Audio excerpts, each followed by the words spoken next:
오늘의 사회 이슈를 김민정 기자가 종합해드립니다. 오늘의 이슈 포커스입니다. 최순실 씨의 또 다른 태블릿 PC에서 최 씨가 국정교과서 정책에도 관여한 정황이 드러났습니다.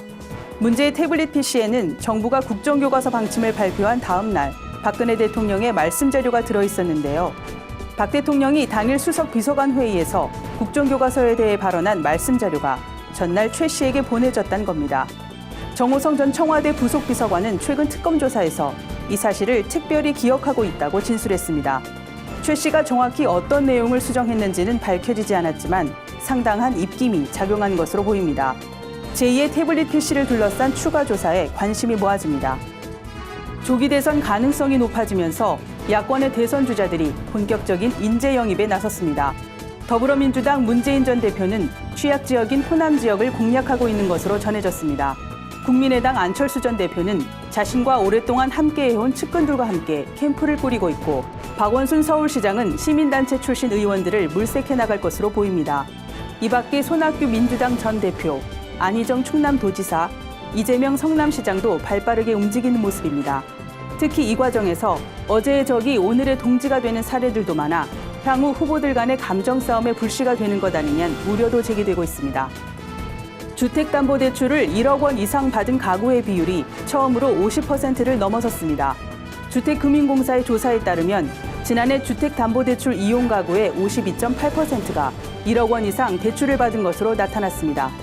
2010년만 해도 25.7%였던 비율이 꾸준히 늘어나 2015년에는 49.8%에 달했습니다. 이번 조사에서 1억 원 이상 2억 원 미만을 대출받은 가구는 37.8%, 2억 원 이상 대출 가구는 15%를 차지했습니다.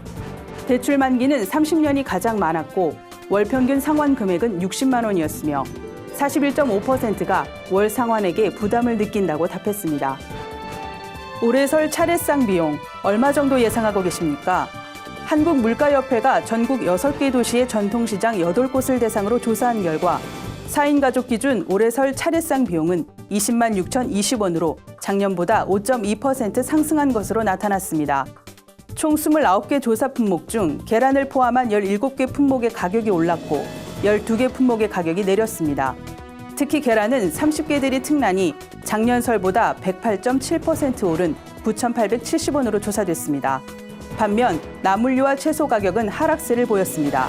기상 여건이 좋고 생육이 양호해 공급이 늘었기 때문이라는 분석입니다. 과일도 지난해 기상 여건이 비교적 좋아 저장 물량이 늘어난 것으로 나타났습니다. 16년간 미제 사건으로 남아있던 나주 여고생 살인의 범인이 드디어 밝혀졌습니다. 광주지법은 2001년 2월 4일 전남 나주에서 17살 여고생을 성폭행하고 잔인하게 살해한 김모 씨에게 무기징역을 선고했습니다. 이 사건은 범인 김 씨가 범행을 부인하고 증거가 불충분해 무혐의 처분되면서 오랫동안 미제 사건으로 분류돼 있었습니다. 그러다 2015년 태완이법 시행으로 살인죄 공소시효가 폐지되면서 검경이 추가 증거를 확보함에 따라 사건의 여고생은 16년 만에 억울함을 풀게 됐습니다. 태완이법으로 살인죄 공소시효가 폐지된 이후 유죄 판결이 내려진 것은 이번이 처음입니다. 구티비 뉴스 김민정입니다.